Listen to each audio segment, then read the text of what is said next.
As long as I'm President of the United States, Iran will never be allowed to have a nuclear weapon. Good morning. I'm pleased to inform you the American people should be extremely grateful and happy. No Americans were harmed in last night's attack by the Iranian regime. We suffered no casualties. All of our soldiers are safe, and only minimal damage was sustained at our military bases. Our great American forces are prepared for anything.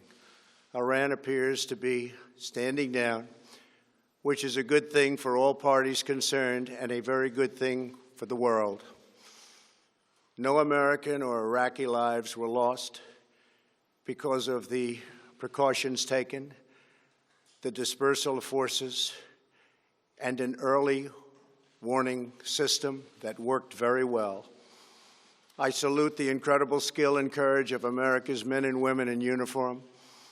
For far too long, all the way back to 1979 to be exact, nations have tolerated Iran's destructive and destabilizing behavior in the Middle East and beyond. Those days are over. Iran has been the leading sponsor of terrorism, and their pursuit of nuclear weapons threatens the civilized world. We will never let that happen. Last week, we took decisive action to stop a ruthless terrorist from threatening American lives. At my direction, the United States military eliminated the world's top terrorist, Qasem Soleimani. As the head of the Quds Force, Soleimani was personally responsible for some of the absolutely worst atrocities. He trained terrorist armies, including Hezbollah, launching terrorist strikes against civilian targets. He fueled bloody civil wars all across the region. He viciously wounded and murdered thousands of U.S. troops, including the planting of roadside bombs that maim and dismember their victims. Soleimani directed the recent attacks on U.S. personnel in Iraq that badly wounded 4 service members and killed 1 American, and he orchestrated the violent assault on the U.S. Embassy in Baghdad. In recent days, he was planning new attacks on American targets, but we stopped him. Soleimani's hands were drenched in both American and Iranian blood. He should have been terminated long ago. By removing Soleimani, we have sent a powerful message to terrorists. If you value your own life, you will not threaten the lives of our people. As we continue to evaluate options in response to Iranian aggression, the United States will immediately impose additional punishing economic sanctions on the Iranian regime. These powerful sanctions will remain until Iran changes its behavior. In recent months alone, Iran has seized ships in international waters, fired an unprovoked strike on Saudi Arabia, and shot down 2 U.S. drones.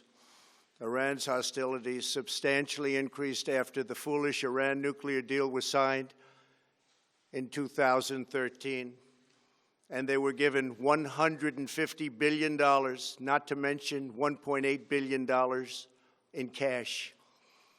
Instead of saying thank you to the United States, they chanted death to America. In fact, they chanted death to America the day the agreement was signed. Then Iran went on a terror spree, funded by the money from the deal, and created hell in Yemen, Syria, Lebanon, Afghanistan, and Iraq. The missiles fired last night at us and our allies were paid for with the funds made available by the last administration. The regime also greatly tightened the reins on their own country, even recently killing 1,500 people at the many protests that are taking place all throughout Iran. The very defective JCPOA expires shortly anyway and gives Iran a clear and quick path to nuclear breakout. Iran must abandon its nuclear ambitions and end its support for terrorism. The time has come for the United Kingdom, Germany, France, Russia, and China to recognize this reality. They must now break away from the remnants of the Iran deal, or JCPOA. And we must all work together toward making a deal with Iran that makes the world a safer and more peaceful place. We must also make a deal that allows Iran to thrive and prosper and take advantage of its enormous untapped potential. Iran can be a great country. Peace and stability cannot prevail in the Middle East as long as Iran continues to foment violence, unrest, hatred, and war. The civilized world must send a clear and unified message to the Iranian regime. Your campaign of terror, murder, mayhem will not be tolerated any longer. It will not be allowed to go forward. Today, I am going to ask NATO to become much more involved in the Middle East process. Over the last 3 years, under my leadership, our economy is stronger than ever before, and America has achieved energy independence. These historic accomplishments change our strategic priorities. These are accomplishments that nobody thought were possible. And options in the Middle East became available. We are now the #1 producer of oil and natural gas anywhere in the world. We are independent, and we do not need Middle East oil. The American military has been completely rebuilt under my administration at a cost of $2.5 trillion. U.S. armed forces are stronger than ever before. Our missiles are big, powerful, accurate, lethal, and fast. Under construction are many hypersonic missiles. The fact that we have this great military and equipment, however, does not mean we have to use it. We do not want to use it. American strength, both military and economic, is the best deterrent. 3 months ago, after destroying 100% of ISIS and its territorial caliphate, we killed the savage leader of ISIS, al-Baghdadi, who was responsible for so much death, including the mass beheadings of Christians, Muslims, and all who stood in his way. He was a monster. Al-Baghdadi was trying again to rebuild the ISIS caliphate and failed. Tens of thousands of ISIS fighters have been killed or captured during my administration. ISIS is a natural enemy of Iran. The destruction of ISIS is good for Iran, and we should work together on this and other shared priorities.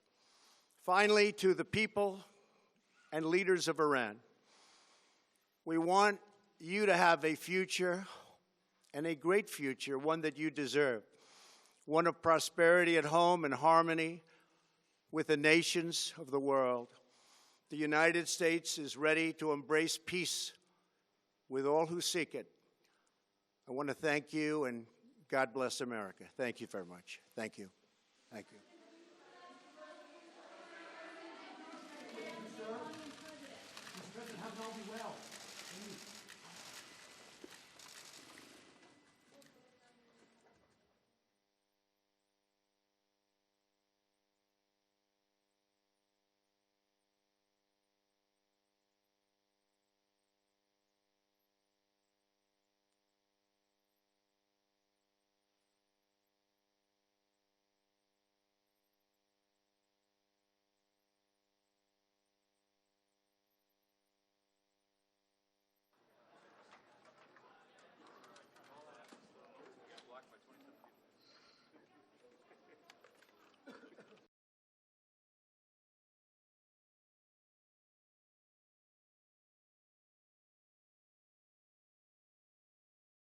Reuters live service.